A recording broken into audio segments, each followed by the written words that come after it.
Hiya. So today I want to talk about distance healing and what is it? Because a lot of people don't seem to know what it is, and I've talked about it a lot, I've written about it a lot, and I'm still not 100% sure that everybody's really understanding it. So I think because we are so used to going to see a therapist and that therapist seeing us in person, and either we have any kind of energy session that you can think of, whether it's reflexology or Reiki or whatever, and you're physically in the presence of that therapist, obviously in their treatment room. Okay, so yeah, of course, that's real. So what happens if you want to see that therapist and they offer distance sessions and you can't get there because you're like 100 miles away, or you're in a different country, or you can't get there because you don't drive, and there's no public transport there, they're in the middle of nowhere, or you're disabled, so you can't get there anyway, you've got no carer, etc., etc. This is where distance healing comes in extremely beneficial. So anybody who's learned energy work has probably also learned distance healing. And really what you're doing is you're doing exactly the same focusing and intention on that person, except you have to visualize that that person is actually there instead of them being there in real life.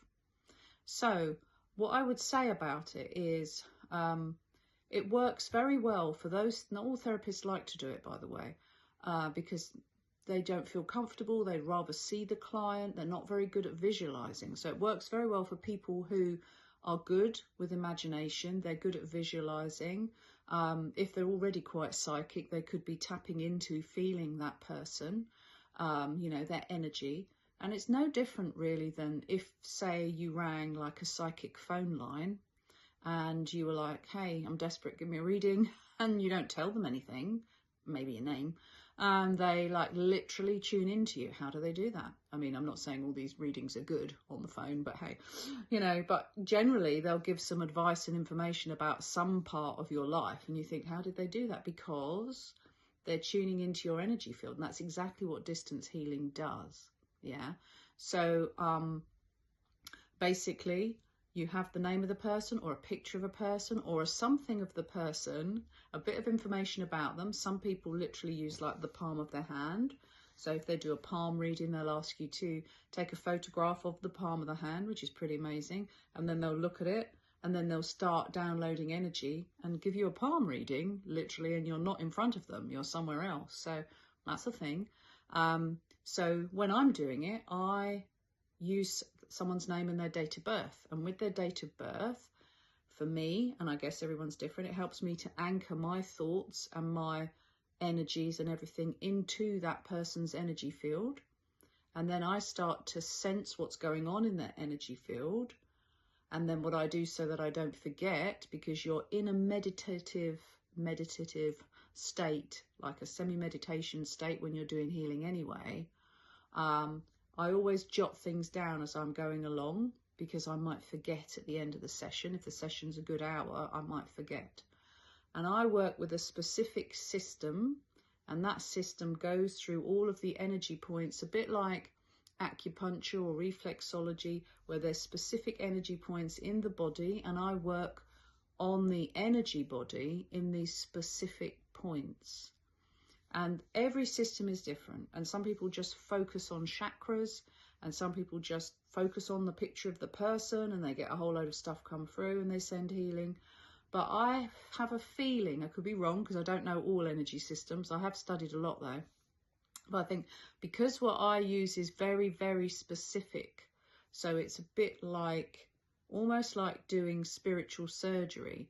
So I'm getting information from each part of the body, if you like, and the spiritual aura, and jotting that down. So people have a real sense that I have picked up what's going on for them wherever they live in the world. And also then they feel a benefit. They might suddenly feel tired because they're clearing something. Feeling tired or a bit overwhelmed or headachy or something is not a bad thing. It would only be a bad thing if it went on for ages.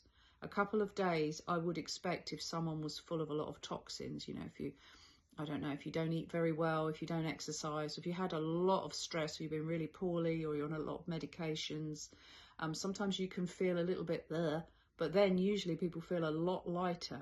In fact, I say usually, I would say I've never had anyone feel worse after having healing with me. I don't know about, I can't speak about any other practitioner.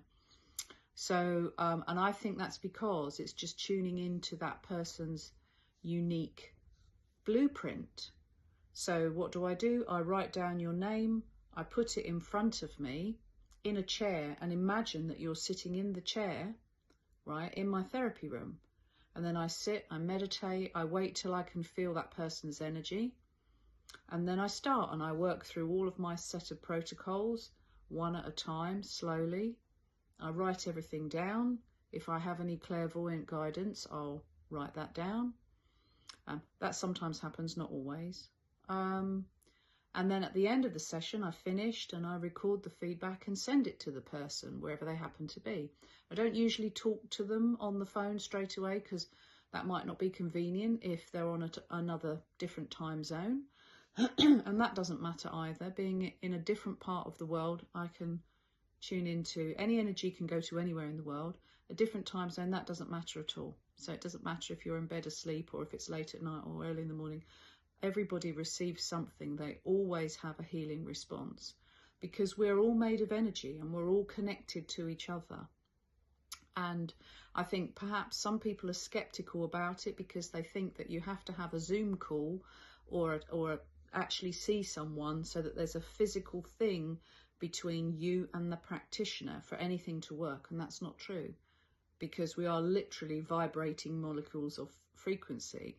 And as long as the practitioner has practiced enough so that they can tune into that frequency, they should be picking up what's going on for the client, and the client should actually feel that something has happened. And that's always been, you know, my experience with clients anyway.